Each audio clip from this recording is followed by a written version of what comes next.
already been a 9-win improvement this season for Mark Turgeon and the Maryland Terrapins, and they still have as many as 9 more possible games to play. You could not beat them at home this year in the Big Ten, a perfect 9-0, and they've climbed to become a top 10 team, best for the program in more than a decade. They'll also make the big dance this year for the first time under their head coach.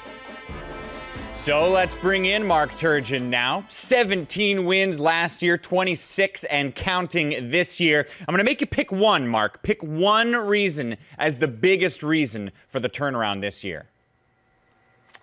Oh, I just think I had a great group of players, great group of kids that bought in. We kind of knew in June that we had a good team, and everybody bought in. There was no jealousies. Everybody respected each other on the court, and we have good talent. That's really the biggest reason that we've turned things around. You said you knew in June you might have a good team. When during this season did it hit you? Well, a couple games. First was at Oklahoma State without Des Wells. We went in there and really controlled the game, had a great game, and started to believe that we were pretty good. We had Iowa State and Kansas City before that, and with Des, and was proud of that win, but the Oklahoma State game. And then just winning at Michigan State to start the league in double overtime and just kind of gutting it out and getting a win out. I think we all started to believe that we had a chance to have a special season. I asked Des Wells to tell me the best thing you did as a head coach, and he told me teaching us life. What do you think is the best thing you do? Well, that's great that he says that. I think that the best thing I do is I believe in my players. And constantly trying to make them better. And I think the players know I care about them as people first, and basketball is always second with me. So when you get that with your players, you got a chance to have a great relationship. Well, let's get to some specifics on your players. Where did Melo Trimble improve the most this season? Well, I think he improved the most defensively. And I think running the team and getting a little bit more vocal. He's a very quiet kid, but he became more vocal, became more comfortable running the team as the year went on, had a great feel for what I wanted him to do, and so he was terrific there. And then defensively, I just think he came a long ways.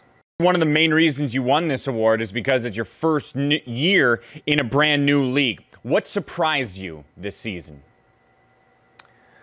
Well, I'm surprised how successful we've been. I knew we were good. I didn't know that we would be, to get to 26 wins, 14 in the league.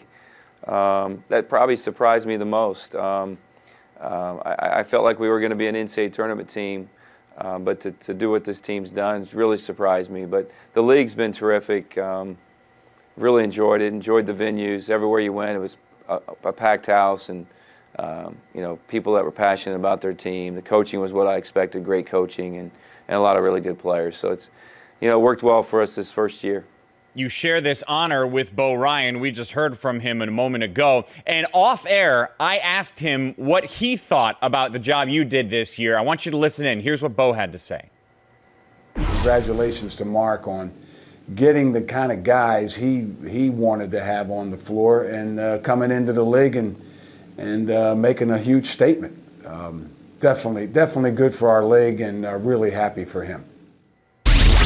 What's your reaction to that, Mark? Well, I appreciate it. The thing that's great about getting this award is there's so many great coaches in this league. I think we'll have eventually at least 4 Hall of Famers that are coaching in the Big Ten right now. Bo will be the first, and means a lot coming from him. He's terrific, and what a job he did. They made it look easy. We made it look a little harder, but it means a lot coming from Bo. Tell me a little bit about the student section you have at your home games. I mean, we saw that flash mob this year, which I know they've done in previous seasons as well. You got a section of them that dress up like you every game. How do you describe the support you get from your students at home? Well, it's terrific, and there's a reason we were 9-0 at home in the league. Our student support and our fan support was terrific, and they get into it. It's the reason you take the job at Maryland. It's a basketball school. People love basketball. They've been dying for us to have a good team, and we gave them a good product this year, and they came out in full force. And there was probably 3 or 4 games at home this year that we probably shouldn't have won, and our fans and our student section just wouldn't let us lose. So you've had this successful regular season. You got the Big Ten tournament ahead of you, and then the NCAA tournament. Give me some keys to look for. What will be important for you guys to do to succeed in these upcoming tourneys? Well, we got to keep getting better. You know, we haven't really been healthy all year. It seems like we've been dinged up at different times, and I know everybody goes through it, but I think it's slowed our progress down a little bit. So hopefully as we head into the postseason, we can get 100% healthy and continue to improve. I think defensively we've gotten a lot better the last 7 or 8 games. If we can improve our rebounding, that would really help us, something we're really working on. And then just we're becoming a better half-court offense team, which you have to be successful in tournaments. So something we work on daily, and if that continues to improve, we can have a good postseason. The following fact is true. Mark Turgeon has never not been the Big Ten Coach of the Year as long as he's been in the league. Congratulations, sir. Thanks for the time. All right. Thank you.